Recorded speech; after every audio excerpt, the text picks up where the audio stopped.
em Romanos capítulo 12.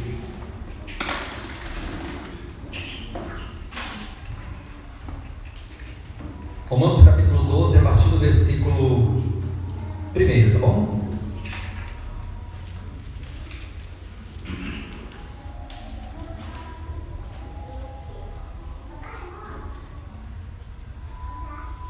Assim diz o texto sagrado: rogo-vos, pois, irmãos, pelas misericórdias de Deus, que apresenteis o vosso corpo por sacrifício vivo, santo e agradável a Deus, que é o vosso culto racional. E não vos conformeis com este século, mas transformai-vos pela renovação da vossa mente, para que experimenteis qual seja a boa, agradável e perfeita vontade de Deus. Mesmo sentados, feche seus olhos, vamos orar a Deus. Pai Santo, em nome de Jesus, nós oramos a Ti nesse momento e Te louvamos por essa rica oportunidade concedida nesta manhã. Estamos neste local, neste lugar, todos com os nossos corações voltados para Cristo, para o Teu Filho amado, que é a centralidade e a universalidade da Tua vontade. E neste momento oramos e pedimos ao Senhor que fale a nós a Tua palavra, para que uma vez ouvindo esta verdade tão poderosa e tão eficaz, possamos experimentar um pouco mais do Teu poder, da Tua graça e da Tua vontade nas nossas vidas, no nosso viver diário. Por isso fala ao meu coração e fala ao coração de cada um aqui presente. Glorifica o Teu nome nesta manhã por meio da Tua palavra, que é Espírito e vida para nós. Obrigado, Senhor, por tudo, em nome de Jesus. Amém? Queridos, nós estamos numa série de mensagens cujo tema principal é os atributos ou atributos de um cristão vencedor. Queria que o Daniel colocasse aqui o slidezinho da mensagem, do tema de mensagens, por gentileza.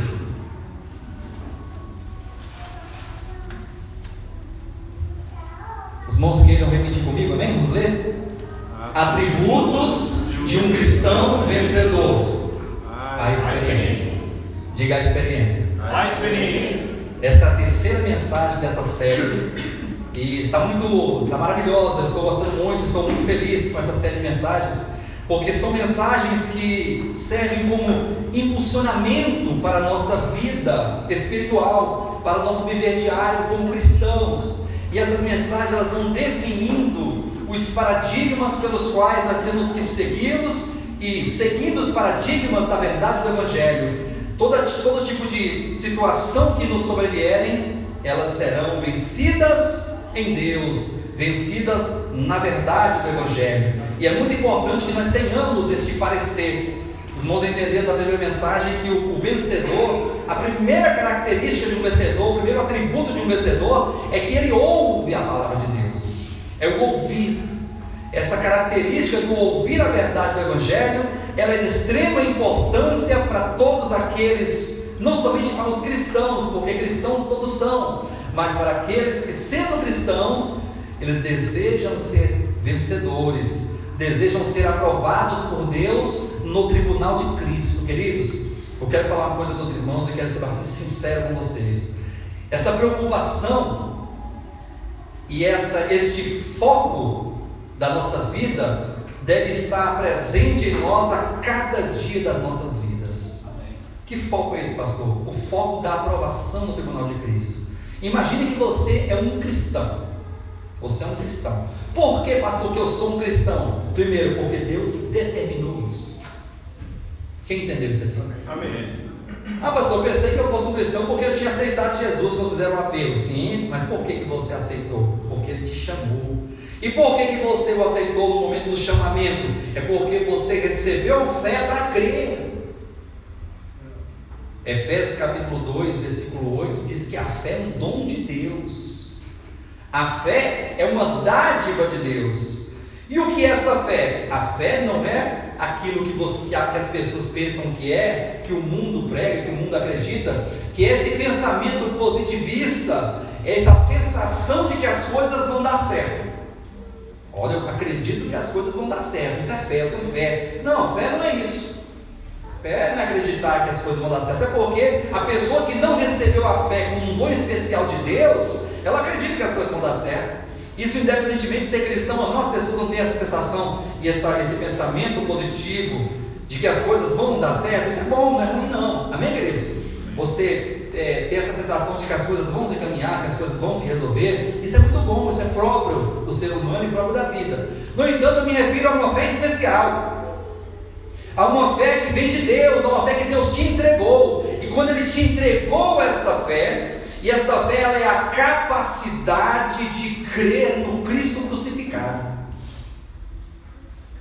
é um poder e uma percepção, é uma luz que brilha na tua mente, no teu coração, na tua consciência, é uma luz reveladora. A fé é uma luz reveladora que Deus introduz no seu coração por meio do Espírito Santo, para que ao ouvir a mensagem da cruz, ao ouvir a mensagem da redenção, do sacrifício de Cristo, da obra redentora de Cristo, você então é sensibilizado a crer, a acreditar e a receber esse Cristo como Deus, como Senhor e como Salvador. Amém. Os irmãos entenderam? Então essa fé é esse poder, é essa capacidade em crer. Muitos não têm a capacidade de crer em Cristo, muitos não creem. Pessoas boas, queridos, pessoas boas, seres humanos maravilhosos, mas eles não têm essa condição, eles não conseguem crer, porque a eles não foi dado esta fé especial, porque é um dom de Deus. Isso por quê que é especial, pastor? Quer dizer que existem pessoas especiais e pessoas não especiais? No que diz respeito ao supremo propósito de Deus, atenção, no que diz respeito ao novo homem, à vontade eterna de Deus, ao supremo propósito de Deus, existem pessoas especiais, sim. Não que sejam melhores do que as outras, não. Aqui nós estamos aqui estratificando ninguém e fazendo acepção. Essa aqui é boa, essa aqui é ruim, essa aqui é melhor, aquela é pior, essa aqui é mais pecador, essa aqui é menos pecador. Não é isso.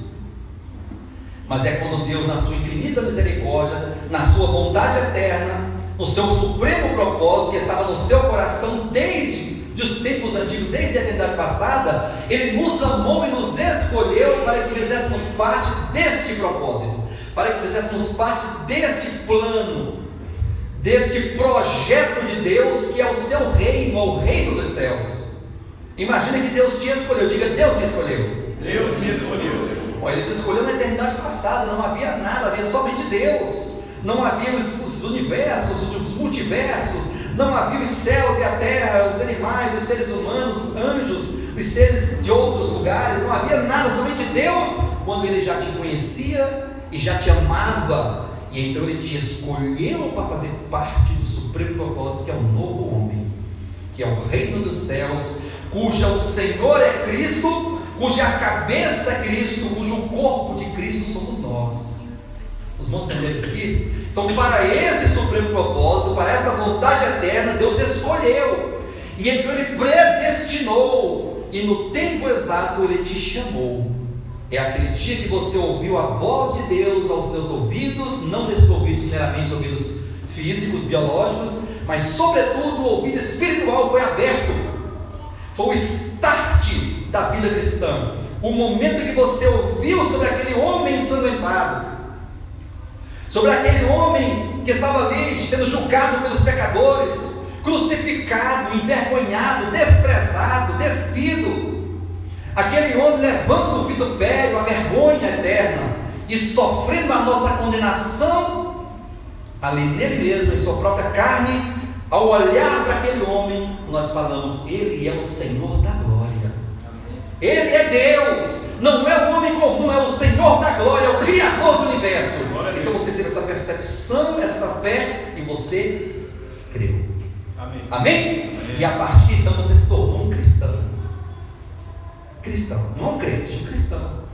Pastor, às vezes você fala dos crentes, eu estou falando dos crentes, eu estou falando de ser crente. Porque ser crente é uma coisa, ser cristão é outra.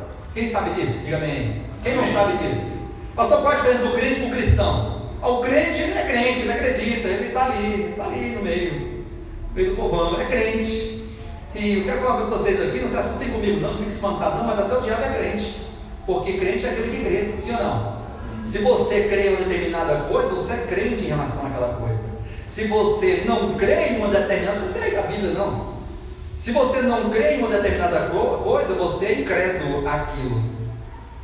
E você é crente quando você acredita. E nós cremos em Deus, acreditamos sim ou não? Nesse sentido próprio da palavra, no sentido prático da palavra, somos crentes. Só que nós temos que deixar de ser crente, porque o crente ele é terrível. O crente é muitas vezes contra Deus. Se tem gente contra Deus, são os crentes, irmãos. É nós aqui, é o outro ali, é o outro lá, aqueles outros ali. O povo é terrível. O ser humano ele é complicado demais. O ser humano ele tumultua a situação. Mas nós precisamos ser cristãos. Diga cristãos. Cristãos. E o que é cristão, pastor? Cristão é aquele que creu, é aquele que crê, é aquele que crerá, é aquele que acredita, é aquele que toma posse, é aquele que se coloca ao lado de Cristo, é aquele que se rende ao Senhor, é aquele que ama a Deus, é aquele que ama a verdade de Deus, é aquele que ama a igreja. Glória a Deus. Tudo que for relacionado a Deus, ele ama. Eu estou junto, porque é de Deus. Então eu sou um cristão, eu sou um seguidor de Cristo, eu sou uma miniatura de Cristo. Não tem Cristo, sim ou não? Eu sou um cristão. Eu sou do lado de Cristo. Eu sou por Cristo.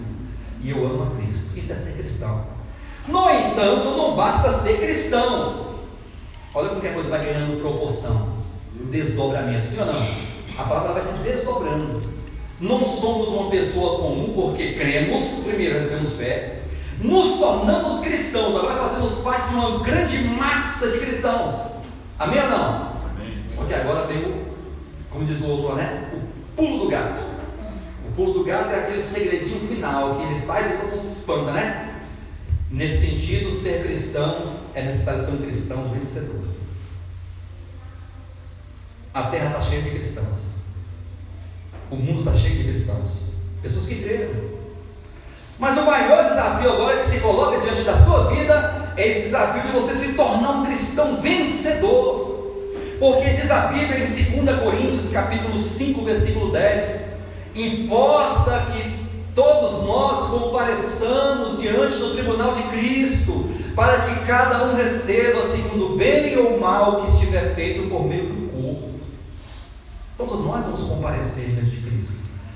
Dessa forma, nós sabemos que o cristão e o vencedor, ele começa a partir do momento, ou começa a desenvolver uma vida cristã vencedora, a partir do momento que ele começa a ouvir, mas não ouvir qualquer palavra. Lembra da primeira mensagem? Quem lembra? Quem se lembra da primeira mensagem?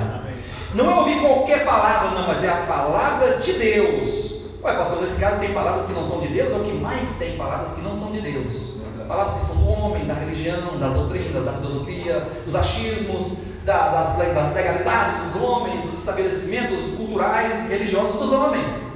Tem muita palavra sendo falada, mas a palavra que gera o vencedor é a palavra que procede da boca de Deus. É toda a palavra que procede da boca de Deus, como declarou Jesus lá no deserto da tentação.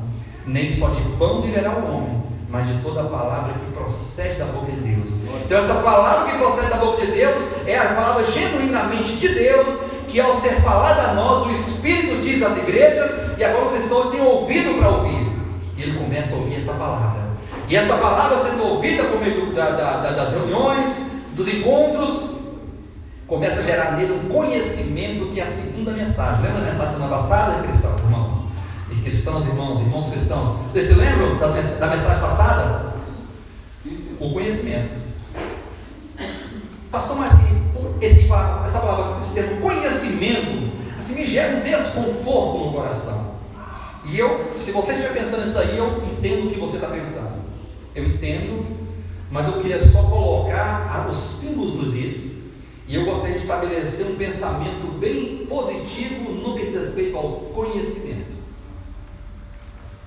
Nós passamos por uns anos de experiência, muitos daqui que estiveram em lugares, eu estive em lugares em comunhões com outros irmãos que nós tivemos há alguns tempos, há alguns anos passados. Eu quero dizer para os irmãos que são lugares, nós passamos por lugares de muito conhecimento, lugares em que o conhecimento ele é prevalecente, e isso é muito bom, não tem nada de negativo nisso. É positivo, temos que conhecer, porque disse Jesus em Mateus 22 que o meu povo erra porque lhe falta conhecimento. Errais por não conhecer as Escrituras. O povo de Deus padece e perece a cada dia porque falta a eles conhecimento do que Deus quer, do que Deus está fazendo, aonde Deus está, como Ele está caminhando, para onde Ele vai, o que Ele deseja realizar. E a falta desse conhecimento, dessas informações, nos leva a ter uma vida cristã totalmente libertina, totalmente solta, alheia a Deus e a sua vontade. Por isso o conhecimento ele nos traz para a realidade. O conhecimento nos mostra. No entanto, não podemos somente ficar no conhecimento pelo conhecimento, porque gera fraqueza, gera tristeza, gera morte. Eu conheço muitos irmãos que passaram pela linha do conhecimento teológico e se prenderam ao conhecimento e valorizaram demasiadamente o conhecimento e desprezaram coisas importantes como a oração, como a comunhão, como a meditação, como negar a si mesmo, e então eles foram morrendo espiritualmente, foram definhando espiritualmente, cheios de conhecimento. Aí cai naquele extremo, naqueles dois extremos que nós já conhecem. É aquele que tem tanto conhecimento, se tornou um mestre, um doutor frio. Ele é um doutor, teólogo, mestre. Ele é versado, tem um vocabulário rebuscado, uma cultura vernácula rebuscada, cita os textos, declara os textos, explica os textos, exegese perfeita, hermenêutica incomparável. No entanto, ele é frio, ele é indiferente a Deus, ele é indiferente aos irmãos, ele é indiferente ao pobre, ele é indiferente ao necessitado, ele é indiferente porque ele alcançou um patamar de conhecimento tão grande que agora é como se ele fosse Deus.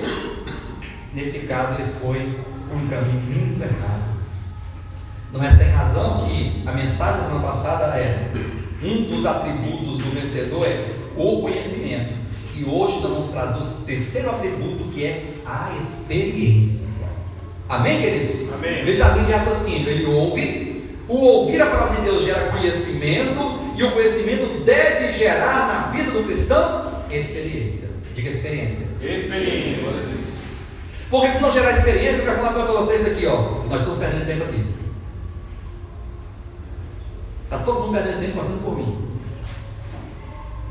Se o que nós estamos ouvindo não mudar a nossa vida, então nós estamos perdendo tempo, e é melhor entregar essa loja e cada um cuidar da sua vida, vai ganhar muito mais. E depois todos nós seremos reprovados no tribunal de Cristo. Mas pelo menos vamos perder tempo. Porque se tem uma coisa que é ruim, é você perder a vida aqui e perder o reino lá. Lembra daquele texto de Mateus capítulo 16, fala assim: se alguém ganhar a sua vida, perder lá, esse ganhar a vida aqui é ganhar a vida do mundo, da alma, do pecado, da coisa caída, é ganhar esses prazeres. Mas quem ganha os prazeres aqui vai perder no reino. Mas quem perder esses prazeres aqui vai ganhar no reino. Jesus ele faz aqui um paradoxo, de ganho e de perdas, esse paralelo aqui, de contrários.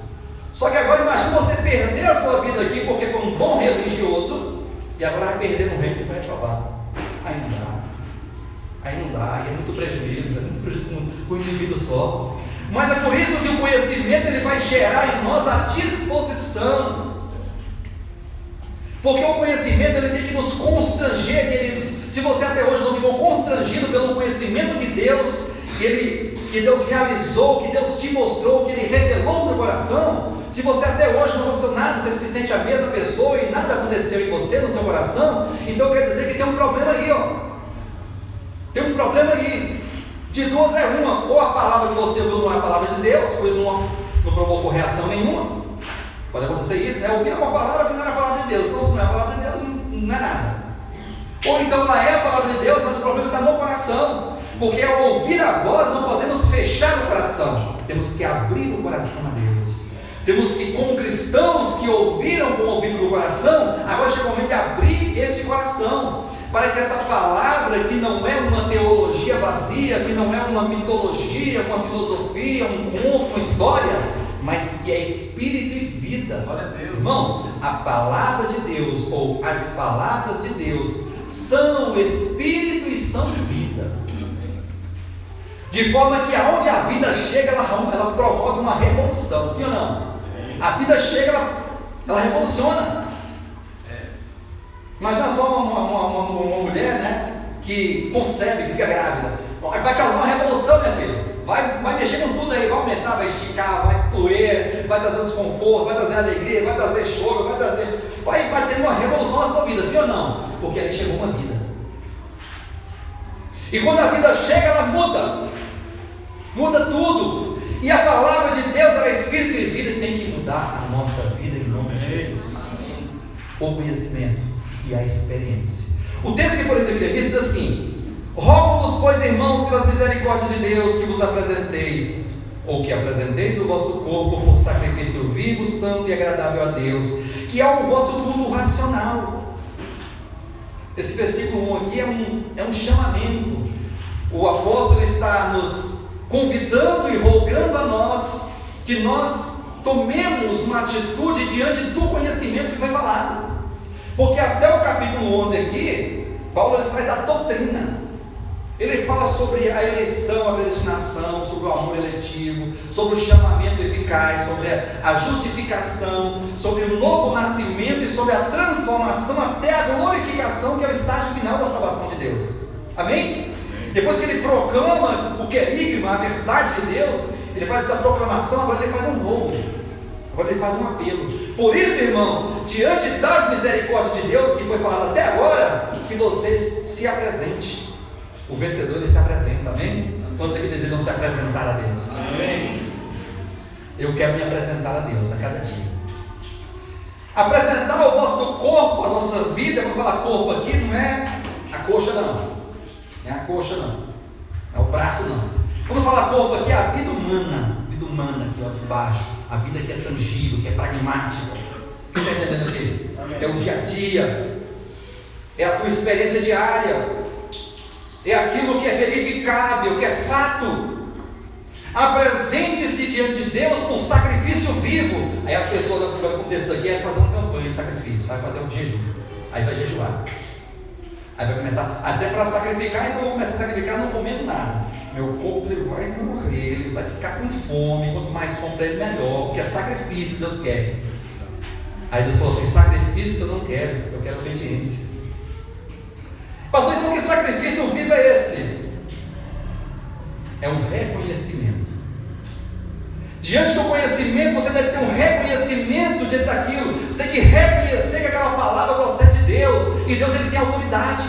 Ele é Senhor. Ele é Criador dos céus e da terra. E Deus não pode ficar falando a nós e nós indiferentes ao falar de Deus.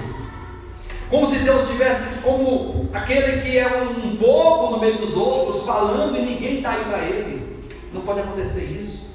Esse sacrifício vivo, ele começa com um reconhecimento, com um temor, com uma postura diante daquilo que Deus está falando.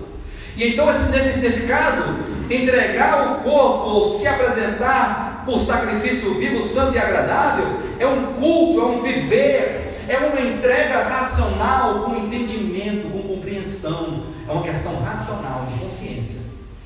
Nada emocional. Nós falamos aqui já algumas vezes, né? Nada emocional. Se você é chorão, continue chorando.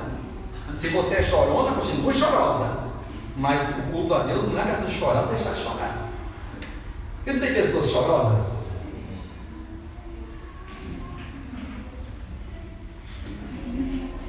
Tem pessoas que choram à toa. Passou uma mosquinha que ela chora. A cachorrinha, chora a cachorrinha. Não tem problema não, Deus te fez assim, a sua natureza, não tenha medo disso, não é pecado não. Só que não podemos nivelar e fundamentar a nossa fé e a nossa vitória em Cristo baseado no sentimento. Aí hoje eu chorei no culto, o culto foi bom, não chorei, o culto foi mal. Eu não senti um calorzinho, um arrepio, então não foi bom. A oração, a reunião de oração não foi boa porque o irmão orou baixo, porque era forte, alto, com ênfase, com poder. O poder não está no grito, o poder está na verdade. Quando você ora com verdade, ali há poder. Ora a verdade, ora o Evangelho, ora a vontade de Deus, que ali há poder.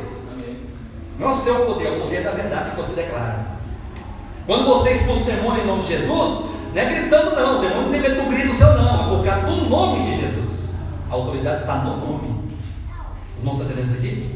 Então não é sacrifício, não é ficar sem comer, até porque o jejum que os irmãos fazem é um jejum legalista. O pastor disse que tem que jejuar, agora tem que jejuar, viu só irmãos, agora tem que jejuar, agora tem que jejuar. O pastor disse que tem que jejuar, não. Não é aquela que eu tenho que jejuar, porque o pastor disse, porque Paulo disse, porque não sei quem disse. Não, não é isso. E o jejum tem que ser um jejum legalista, estabelecido, da hora até da hora, aquela coisa metódica. Não, o verdadeiro jejum é o despojar de si mesmo. Você está tão preocupado com as coisas de Deus, você está tão constrangido e tão levado pelas coisas de Deus, que você não está nem preocupado com o alimento físico. Glória a Deus. O jejum tem que fluir de você, não tem que ser estabelecido, ordenado.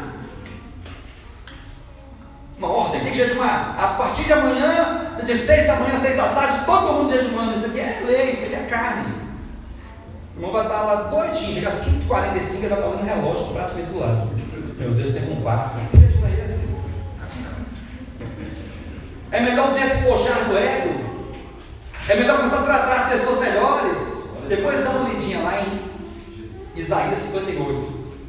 Vocês vão ver, não está no tema da mensagem, mas uma outra hora vamos abordar esse texto do jejum. Aí vocês vão ver o que Deus acha que é o verdadeiro jejum. Isaías 58, depois os irmãos devem ler lá. Amém? E o versículo 2 diz: e não vos conformeis com este século, mas transformai-vos pela renovação da vossa mente. Para quê? Olha que vai entrar agora aqui, né? Uma oração final. Para quê? É um termo final, é a finalidade, é o objetivo final. Para que você se apresenta como sacrifício vivo, santo e agradável a Deus? E para que você não se conforma com este século? É para que você experimente, olha o texto: para que experimenteis qual seja a boa, agradável e perfeita vontade de Deus. Deus tem uma vontade, sim ou não? Sim. Essa vontade de Deus, ela é perfeita, boa e agradável, sim ou não? Então devemos experimentar. Hoje o tema é a experiência. E experimentar essa vontade, ela está totalmente voltada para a ideia de que nós precisamos entender a dinâmica do pecado, para que entendamos então a dinâmica contrária da verdade do Evangelho em nós. É uma questão de antagonismo, de contrários. E quando você lê aqui, olha só, lê aqui comigo em Romanos capítulo 8. Daqui a pouco voltaremos para o 12 bem rapidamente, tá? Romanos capítulo 8, versículos 28 e 29. Sabemos que todas as coisas cooperam para o bem daqueles que amam a Deus, daqueles que são chamados segundo o seu propósito. Quantos aqui se sentem chamados? Diga amém. Amém. Deus te chamou? Deus te chamou, irmão Wender? E a esposa e a família toda? Só que você foi chamado segundo o seu propósito, cada aquele propósito que nós falamos. Glória a Deus. Amém? Amém. Porquanto, olha a explicação: porquanto aos que de antemão conheceu, esse conheceu aqui é amou, tá? Esse amou, no original é prognóstico, amor eletivo. Aos que de antemão conheceu, também os predestinou para serem conformes. Não é conforme, é conformes. Pastor, qual a diferença? Porque conforme é de acordo com aquilo. Isso conforme aquilo. Conformidade, amém? Isso igual aquilo, isso conforme aquilo. E conforme dá a ideia de ser formado, ser conformado, amoldado. Entenderam aqui como é que é? Não é simplesmente falar assim: o vencedor ele é conforme Cristo. Não, o vencedor ele é conforme. Os vencedores são conformes Cristo. Eles são formados e gerados e produzidos diante de Cristo, na perspectiva de Cristo, no padrão de Cristo, no padrão de humanidade de Cristo. Por isso, para que eles sejam conformes à imagem do seu primogênito, para que o primogênito seja, para que Cristo seja o primogênito de muitos irmãos.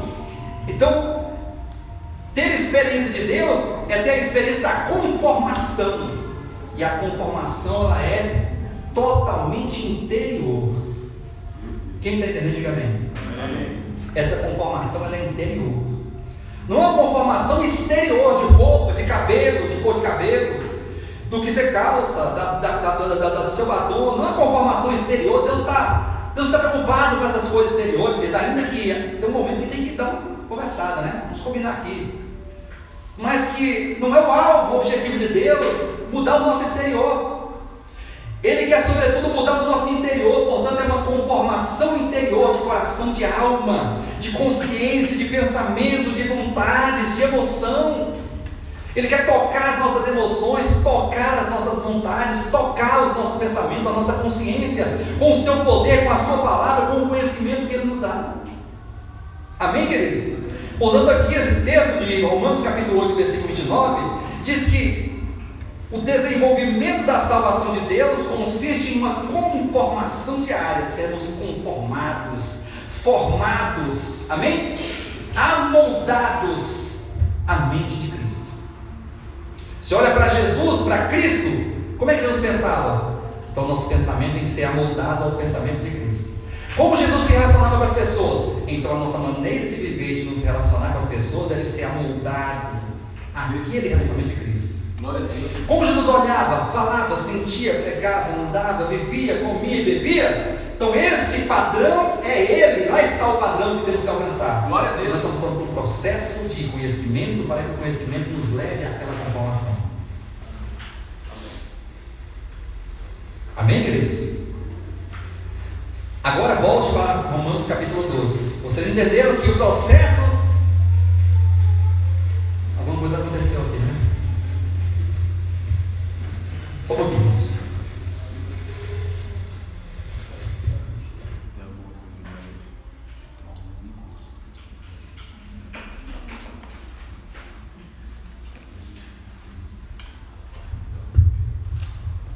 Então os irmãos entenderam que o processo de salvação, e que esse supremo propósito, que é o texto lá do Romanos capítulo 8, versículo 29, fala que todos nós somos chamados segundo o propósito, sim ou não? Sim. Para sermos conformados à imagem do primogênito. Então o supremo propósito é Cristo, é o primogênito, como pessoa, como algo, como objetivo, como finalidade, como modelo, como forma, como padrão de humanidade. E agora estamos sendo levados e transformados naquele padrão. Isso é uma maneira de conformar, Deus nos amoldar ao padrão de Cristo, amém? Agora tem uma conformação também aqui no versículo 12, olha só aqui, ó. Leia comigo. Capítulo 12 de Romanos, versículo 1. Rogo-vos, pois, irmãos, pelas misericórdias de Deus, que apresenteis o vosso corpo como sacrifício vivo, santo e agradável a Deus, que é o vosso culto racional. E não vos conformeis com este século, mas transformai-vos pela renovação da vossa mente, para que experimenteis qual seja a boa, agradável e perfeita vontade de Deus. E não vos conformeis com este século. Está difícil, hein? Esse microfone aqui? Usou ele para pregar e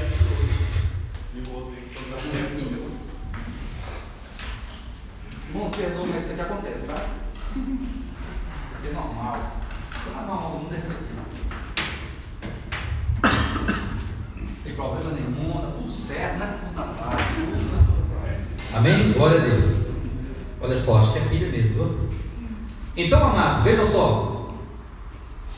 A queda e a salvação, elas têm a mesma dinâmica. Queda e salvação têm a mesma dinâmica de atuação e de experiência, no caso, que traz a experiência. O que é a queda? A queda é o afastamento de Deus. Queda, afastamento de Deus. Pecado é apostasia, é dar as costas a Deus, é dar as costas à verdade de Deus. Quando você despreza a Deus, quando você dá as costas a Deus, então isso é o pecado. Pecado não são coisas, não aquilo que você faz, deixa de fazer, não. Isso aí são consequências daquilo que já aconteceu. Então o homem, o ser humano, a humanidade, ela é pecadora porque se afastou de Deus, desprezou a Deus, não amou o Senhor, não obedeceu a Deus. Em consequência disso, foi criando-se, foi gerando-se uma consciência. Atenção, o homem se afastou de Deus, agora ele está distante de Deus, correto? Agora esse distanciamento de Deus, esta vida alheia a Deus, indiferente a Deus e a sua vontade, vai gerar, vai conformar uma consciência caída, pensamentos caídos, vontades caídas, sentimentos caídos. Vocês não estão entendendo? Amém. O ser humano, em natureza, em essência, eles são seres humanos caídos, de uma consciência caída. Por isso que a salvação, ela procede na mesma dinâmica. Se o afastamento de Deus gera uma consciência caída, distante de Deus, maligna e perversa e condenada, então o que é salvação? Primeiro, voltar-se a Deus. Diga amém. Amém. Salvação é voltar-se a Deus, se reconcilie com Deus, se volte a Deus, não brigue com Deus. Segundo, você agora vai ser gerada em você uma consciência nova, porque aquela consciência caída não quer, Deus não precisa daquilo lá, ela não presta para nada. Como o próprio Jesus declarou, a carne para nada aproveita. Essa carne aqui não é o corpo não, é a mente, é a carne, é a consciência caída, é algo, é natureza caída, natureza humana caída, isso é carne. E essa carne para nada aproveita. Sabe o que a carne aproveita? Só uma coisinha que a carne aproveita. Uma ressalva aqui, uma exceção. A carne só presta para ir para a cruz e ser crucificada e ser sepultada. Pastor, minha carne serve para quê? Para ir para a cruz, crucificada, destruída, sepultada, coloca uma pedra aqui e jaz. Por quê, pastor? Porque é o primeiro princípio da salvação, a morte do velho homem. É por isso que Jesus falou assim: aquele que quiser vir após mim, tome a tua cruz, negue-se a si mesmo e siga-me. Um princípio de Deus. E depois você quer ficar morto? Não, agora é ressurreição, porque ao terceiro dia ressuscita. E a vida de ressurreição é justamente isso aqui, ó. A vida de ressurreição é você se apresentar a Deus por sacrifício vivo, santo e agradável. Um culto com consciência, com sabedoria, com conhecimento de causa. Isso é o quê? O que é isso aí? Versículo 2: não vos conformeis com este século. Nós estamos no processo de salvação, e a experiência do conhecimento de Deus, a experiência da verdade do Evangelho, consiste em um processo retrocesso, é um retrocesso daquilo que já aconteceu conosco, que é a queda. Então nossa consciência está totalmente moldada ali, né? Aos prazeres da carne, aos princípios do mundo, às leis deste mundo. Aqui, ó, não nos conformeis com este século. Essa palavra século aqui é aion, é mundo espiritual. O mundo espiritual tem suas leis, queridos. Quem sabia disso aqui? O mundo espiritual tem suas leis. Assim como o reino dos céus tem as suas leis, e não são leis exteriores de tábuas de pedra, mas são leis interiores, cravadas e gravadas no coração. Assim também a grande Babilônia, o império das trevas, o mundo, este mundo caído que é esse século, que é este aio, tem as suas leis. E quais são as leis do mundo, pastor? As leis do mundo é tudo aquilo que o mundo faz, pensa, acredita e busca. Ainda que sejam coisas lícitas. E aqui pega muita gente, né? Porque às vezes a pessoa pensa que ganhar dinheiro é uma coisa de Deus. Não, rapaz, Deus me dá dinheiro, porque Deus, ele tem que ganhar dinheiro, porque Deus é bom, Deus abençoa os seus servos, e Deus faz prosperar, e eu tenho promessa de Deus na minha vida, é tudo certo. Amém. Nós acreditamos assim também. Nós estamos aqui pessoas loucas e desequilibradas, que não é isso que nós estamos pregando. Só que nós temos que perceber que o mundo é capitalista, que o mundo é materialista, e que esse capitalismo, esse materialismo, ele faz oposição a Deus, Jesus falou assim: não acumuleis para vós outros tesouros sobre a terra. Ele está falando para não trabalhar? Ele está falando para não estudar?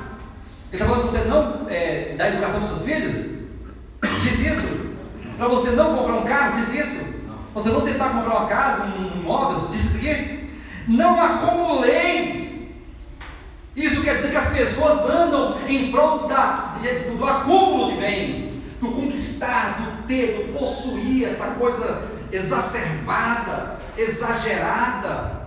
Conquistar, possuir, ter, provar o que para quem?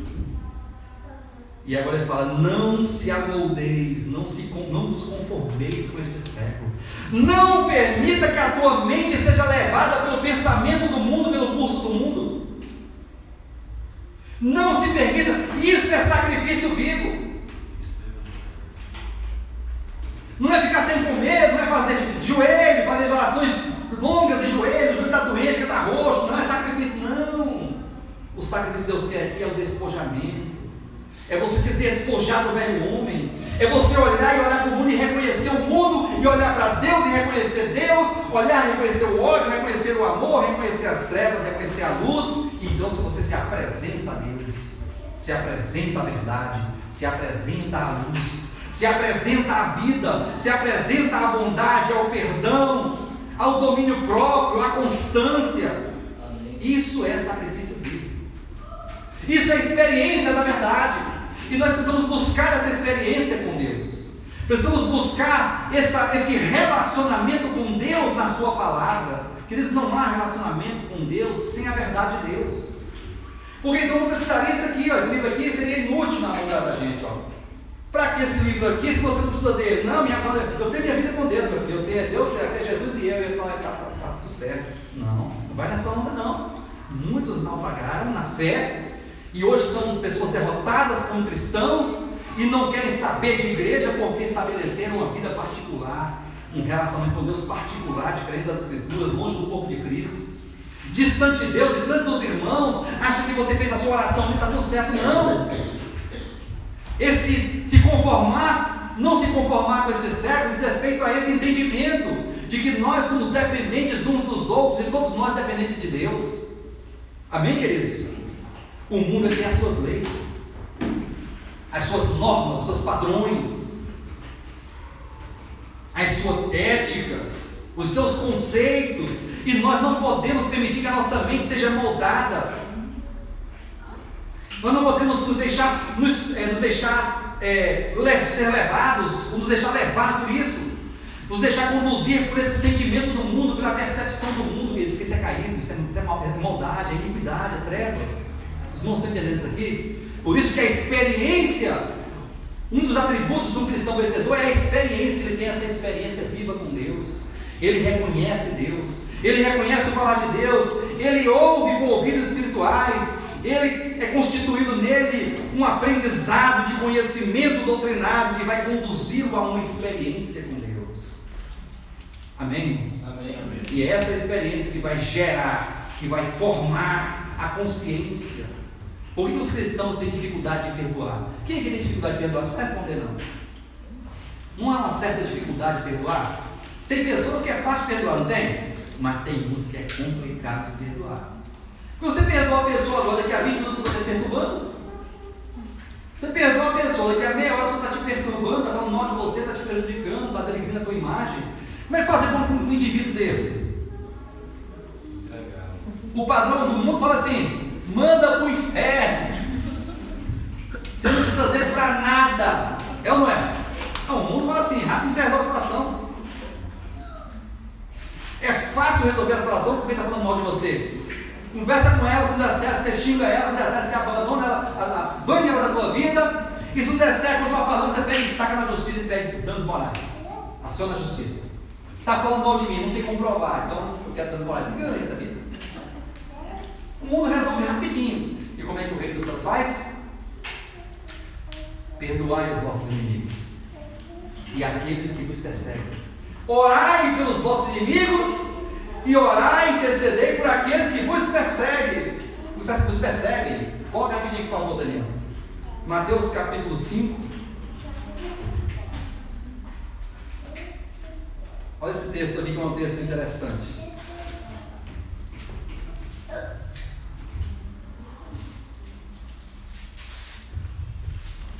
Dois textos, tá? Mateus capítulo 5, e com esse aqui eu vou encerrar a mensagem. E João, Evangelho, daqui a pouco vamos para João. Mateus capítulo 5 diz assim: ouvistes o que foi dito? 21.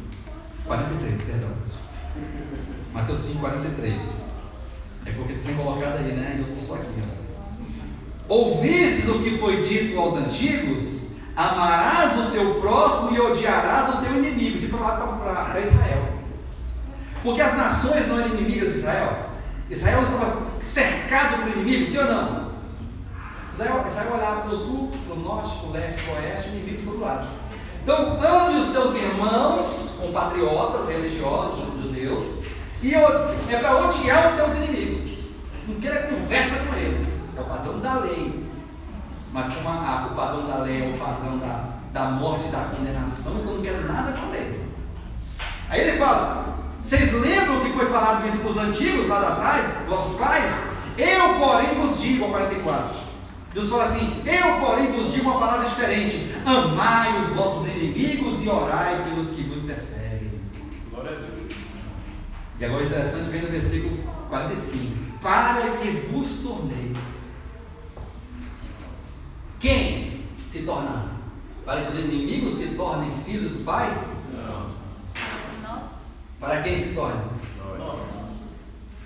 Vocês estão uma belezura de inteligência, gente, olha só. Ouvistes, vós ouvistes o que foi dito? Deus está falando com quem? Com os discípulos, sim ou não? Com os discípulos.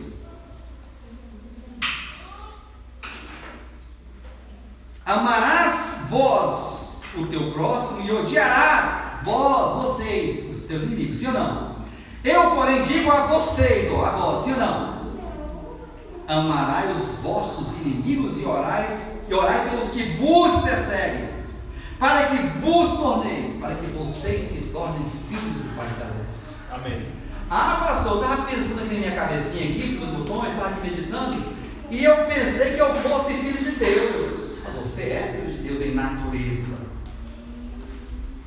A filiação ontológica do ser. Você é filho porque Deus habita o teu coração, habita o teu espírito. A vida de Deus está dentro de você. Amém? Portanto, ontologicamente você é filho de Deus. Diga amém. Amém. Só que agora tem a filiação da prática, a filiação pragmática, né? É a manifestação da vida do Pai na vida do Filho.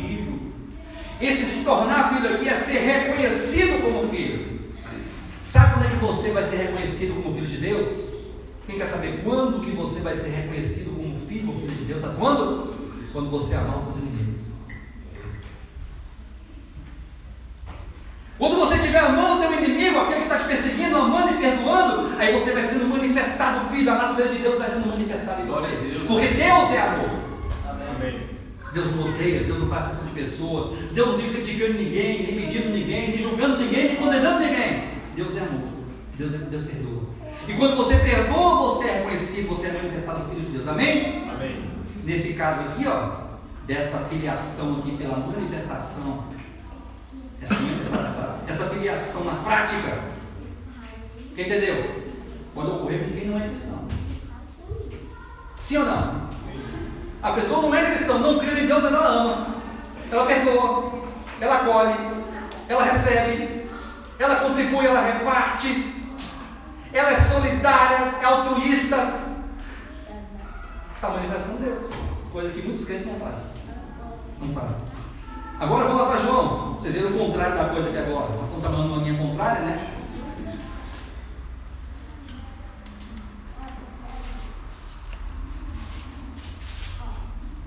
João capítulo 5.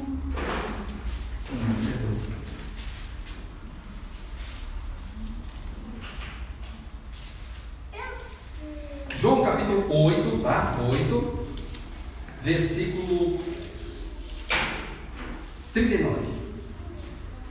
Então lhe responderam: nosso pai é Abraão. Isso aqui é o povo de Israel, são os judeus, né? os escribas, os líderes discutindo com Cristo. Nosso pai é Abraão.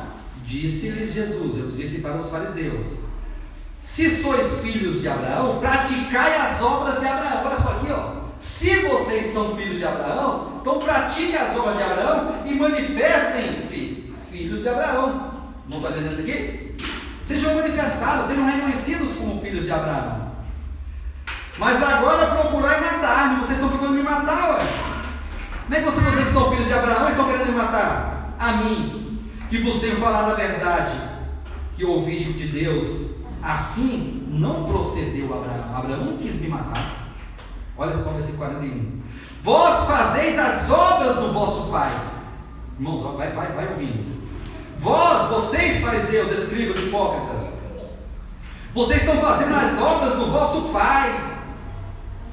Disseram-lhe, os fariseus disseram a Jesus: nós não somos bastardos, temos um pai que é Deus. Respondeu Jesus: Se Deus fosse de fato o vosso Pai, certamente me havíeis de amar, porque eu vim de Deus e aqui estou, pois não vim de mim mesmo, mas Ele me enviou. Qual a razão por que não compreendeis a minha linguagem? É porque não sois capazes de ouvir a minha palavra. Vós sois do diabo, que é o vosso pai. Eita, irmãos.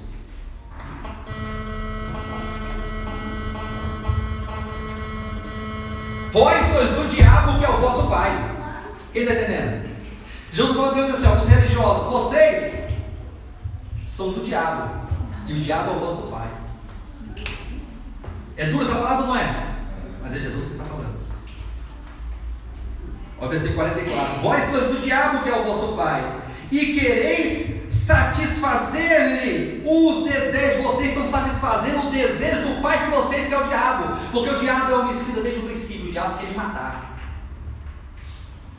Esse texto, em conexão com aquele outro texto de Mateus: amai os vossos inimigos e perdoai os que vos perseguem, orai por eles, para que vocês se tornem filhos do Pai. Do contrário, odiar as pessoas, querer matar as pessoas, é manifestar a natureza maligna de Satanás, é se tornar um filho e ser reconhecido como filho de Satanás. Não é forte isso aqui, queridos? Quantas pessoas nós temos matado até hoje? E quantas estamos planejando matar? Porque não é questão de matar, faca, tiro. Não é isso. É uma morte da alma. Jesus falou assim lá em Mateus capítulo 5, diz assim: não ouviste o que foi dito aos antigos, não matarás? Porém eu vos digo, aquele que se irá contra seu irmão e chama ele de tolo, já matou seu irmão. Aí eu pergunto, quantas pessoas nós já matamos? E quando nós nos iramos com as pessoas e chamamos de tolo, porque chamar de tolo não é falar assim, tolo, seu tolinho, sua tolinha, não é isso aqui não é falar tolo não. Essa palavra tolo aqui é raca, é desprezar. Desprezar as pessoas. Quando você despreza uma pessoa, você mata ela no teu coração. Você aniquila com a pessoa da sua vida. Você prefere aniquilar do que amar, do que perdoar e do que orar por ela. Quando você faz isso, você está matando as pessoas. Nós matamos pessoas sempre, direto, queridos. Nós temos que ter cuidado, não podemos nos deixar moldar com o curso deste mundo, porque o mundo é isso, o mundo é morte, o mundo é ódio, o mundo é violência, a queda é violência, é Deus mandando você amar aqui, o mundo mandando você odiar e matar. Como vocês estão compreendendo? Amém. Por isso que é a experiência. Um dos atributos do cristão vencedor é a experiência. Ele busca a experiência, ele trata com o seu coração, ele não se permite. Voltando para Romanos capítulo 12, ele não se permite, ele não deixa que a sua mente seja levada pelo curso do mundo, pelo espírito do mundo, pelas leis deste mundo. Ele não permite. Esse sacrifício vivo, esse culto racional é justamente esse entendimento de que existem leis do mundo e leis de Deus. Existe o espírito do mundo e existe o espírito de Deus. Existe o engano e a mentira do mundo e existe a verdade de Deus. Amém? E a nossa experiência tem que ser pautada nesse entendimento. Não vos conformeis com este século, mas transformai-vos. Olha só, é uma ordem. Pastor, eu pensei que Deus é que transformasse a gente. Deus, não é Deus que transforma, não. Como é que é isso? Ele fala assim, mas transformai-vos. Sabia que você tem que se transformar? Mas como, pastor, assim, eu me transformar? Transformai-vos pela renovação da tua mente. Como é que renova a mente? Traz a mente para a palavra. Declara a verdade no seu coração.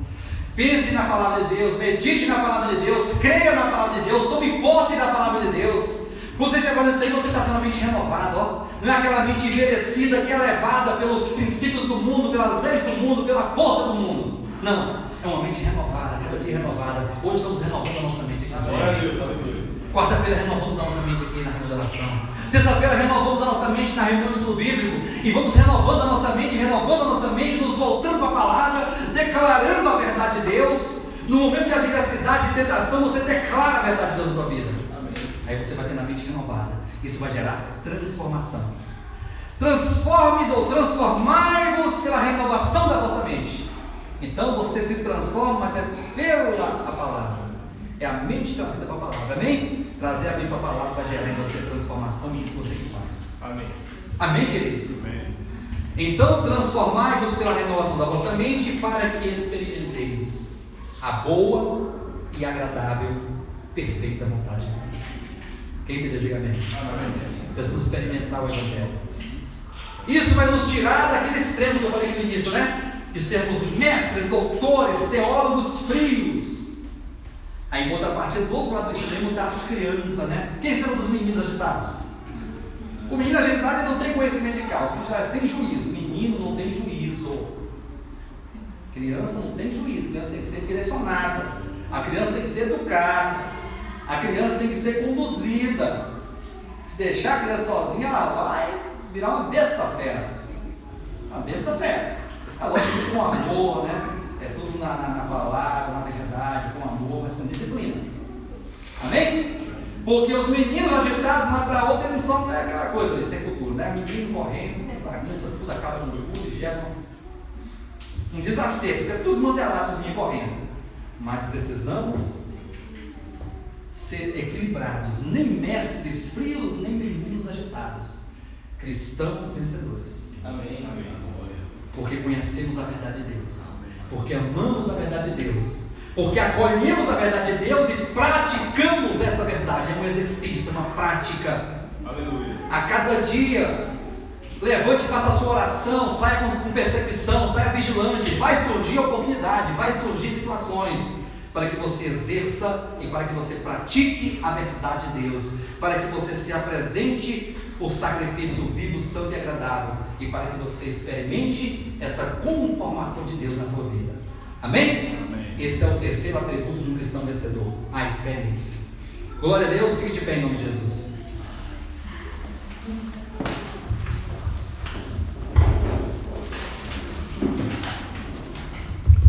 O som. Amém. Parece que ele quietou agora, o bicho quietou. Deu uma sossegada, estava cansado. Feche os olhos, vamos orar a Deus. Feche os olhos, vamos orar a Deus. Pai Santo, em nome de Jesus, nós oramos neste momento. A tua palavra foi falada, e a tua palavra é espírito e é vida. A tua palavra nos transforma. A tua palavra gera em nós um conflito entre a verdade e o erro, entre a luz e as trevas. É uma confusão, é um constrangimento que a tua palavra gera em nós, porque a tua palavra é espírito e vida, e a tua palavra ela não é compatível ao mundo, ao pecado, às trevas. Por isso, ó Deus, essa manhã a tua palavra foi falada a nós. Senhor, que essa palavra possa alcançar o recôndito do nosso ser, o mais profundo do nosso coração, da nossa alma, e que essa tua palavra, ó Deus, gere em nós experiências profundas, experiências da verdade, experiências do amor, experiências da luz, experiências, ó Deus, da bondade, da misericórdia, do perdão, do domínio próprio, da fidelidade, do amor. Senhor, que o teu Espírito Santo tenha liberdade em nós e possa nos conduzir em triunfo. E a nossa vitória está em Cristo mediante o Evangelho, mediante a experiência do Evangelho. Que todos aqui, ó Deus, possam ser conduzidos nessa semana pelo teu Espírito Santo em nós, nos levando a uma experiência cada vez maior contigo, em nome de Jesus. Teu reino é sempre eterno, firmado em misericórdia.